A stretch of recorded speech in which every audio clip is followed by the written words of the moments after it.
श्री गुरु सत्ताय नमः। सभी को प्रणाम। आज के इस वीडियो में हम समझेंगे आखिर क्यों विलुप्त होती जा रही है गौरैया तथा उनको बचाने का उपाय क्या है। तो चलिए शुरू करते हैं।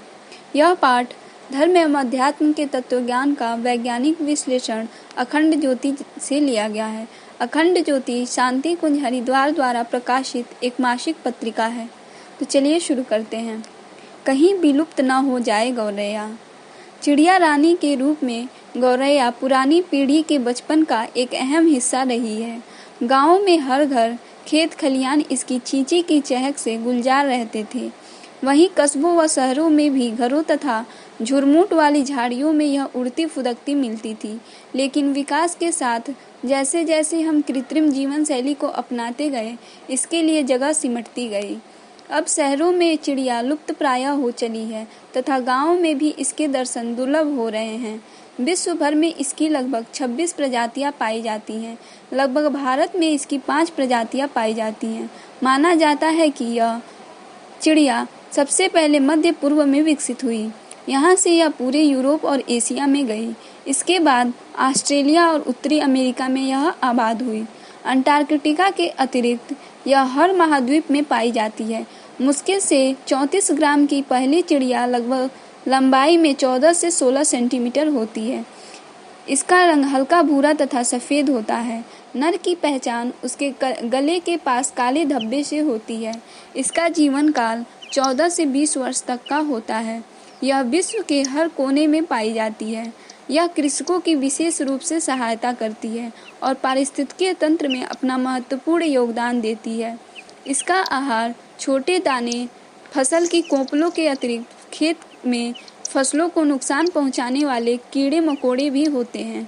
प्रायः गौरैया को इंसान की बस्तियों के आसपास देखा जाता है, फिर चाहे वह शहर हो या गांव हो या जंगल। लोग जहां घर बनाते हैं, देर सबेर गौरैया के जोड़े वहां रहने पहुंच ही जाते हैं। इस तरह यह मनुष्य के प्राचीनतम मित्र के रूप में मानी जाती है। इसे बबूल, कनेर, नींबू, अमरूद, बांस, चांदी जैसे पेड़ पसंद होते हैं, जिसमें यह आराम से अपने घोंसले बना लेती है और बड़े शिकारी पक्षियों से इसके घोंसले व बच्चों की रक्षा होती है। आधुनिक कृषि में रसायन व कीटनाशकों के उपयोग से इसके लिए कीटों का आहार दुर्लभ हो चला है। ऐसे में यह खेतों व गांवों से पलायन कर रही है।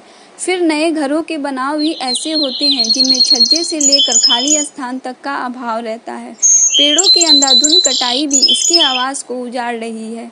ऐसे में चिड़िया के घोंसले के लिए जगह कम पड़ रही है। दूसरा, शहरों में कबूतर जैसे बड़े पक्षियों को प्रश्रय देने से, जो कि चिड़िया के दुश्मन पक्षी हैं, चिड़िया के लिए उचित वातावरण नहीं मिल पाता। इसके साथ मोबाइल टावर की घातक तरंगों को भी यह नन्हा पक्षी नहीं झेल पाता। ये तरंगे चिड़िया की दिशा खोजने की संवेदनशीलता को प्रभावित करती हैं और इनके प्रजनन पर भी बुरा प्रभाव डालती हैं। कंक्रीट के बने घरों की दीवारों में घोंसले के लिए स्थान नहीं होता। घर गांव की गलियों का पक्का होना घातक रहता है, क्योंकि गौरैया इनमें गौरैया का निर्बाध विचरण नहीं कर पाती। ध्वनि प्रदूषण भी गौरैया की घटती जनसंख्या का एक बड़ा कारण है। गौरैया के विलुप्त होने का एक कारण बढ़ता तापमान भी है, क्योंकि यह पक्षी अधिक तापमान नहीं सह सकता। प्रदूषण और विकिरण के कारण शहरों का तापमान बढ़ रहा है। इसकी घटती संख्या एक कारण बहुमंजिली इमारतें भी हैं, जहां इन्हें पुराने घरों की तरह रहने के लिए जगह नहीं मिल पाती। आज की सुपरमार्केट संस्कृति के चलते पंसारी की दुकानें भी घट रही हैं, जहां इनको सहज रूप से दाना मिलता था। आश्चर्य नहीं कि पिछले 2 दशकों में गौरैया की संख्या में काफ़ी कमी आई है। पश्चिमी देशों में हुए अध्ययन के अनुसार गौरैया की संख्या घटकर काफ़ी खतरनाक स्तर तक कम हो गई है। भारत के कई क्षेत्रों में इसकी आबादी 60 से 80% तक कम हो गई है और यह ह्रास ग्रामीण और शहरी दोनों क्षेत्रों में हुआ है। कहीं तो यह बिल्कुल ही दिखाई नहीं दे रही है। यदि इसके संरक्षण के प्रयास नहीं किए गए तो यह कहीं इतिहास का पक्षी न बन जाए और कहीं भावी पीढ़ी को इसके दर्शन पुस्तकों में ही नसीब न हो। 20वीं सदी के 60 के दशक में चिड़िया को फसल व किसानों का दुश्मन मानते हुए चीन में लाखों चिड़ियों को सामूहिक संहार कर दिया गया था, जिसके बाद फिर देश में भयंकर अकाल की स्थिति आई, जिसे the great famine of China कहा गया। पारिस्थितिकीय संतुलन बुरी तरह से गड़बड़ा गया था। इसके संतुलन के लिए फिर रूस से लाखों चिड़ियों का आयात किया गया।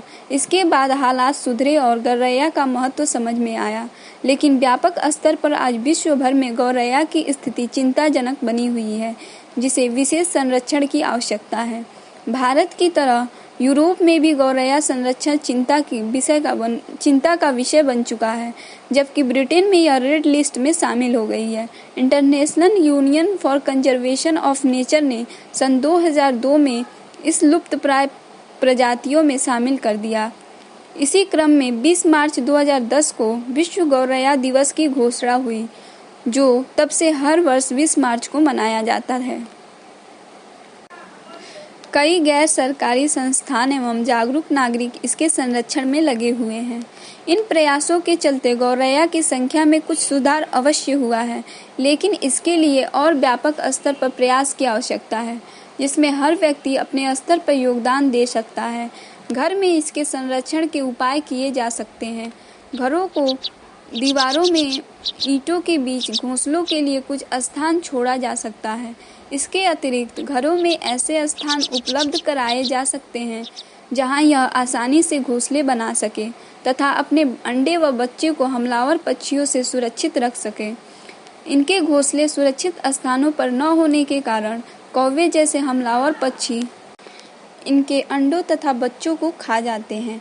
घर के आंगन, छत, खिड़कियों तथा छज्जों पर इनके लिए दाना और पानी रखा जा सकता है।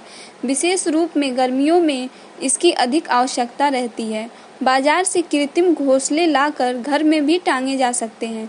मानवता के नाते किया गया यह छोटा सा प्रयास जहां आंतरिक शांति सुकून देगा, वहीं पारिस्थितिकीय तंत्र के संतुलन के निमित्त एक महत्वपूर्ण कदम सिद्ध होगा, क्योंकि इसकी घटती संख्या पर्यावरण में भारी गड़बड़ी का संकेत दे रही है, जिसका खामियाजा हम सबको देर सवेर भुगतना ही होगा। समय रहते इस दिशा में उठाया गया एक छोटा सा प्रयास सबके हित में एक सार्थक कदम होगा। धन्यवाद।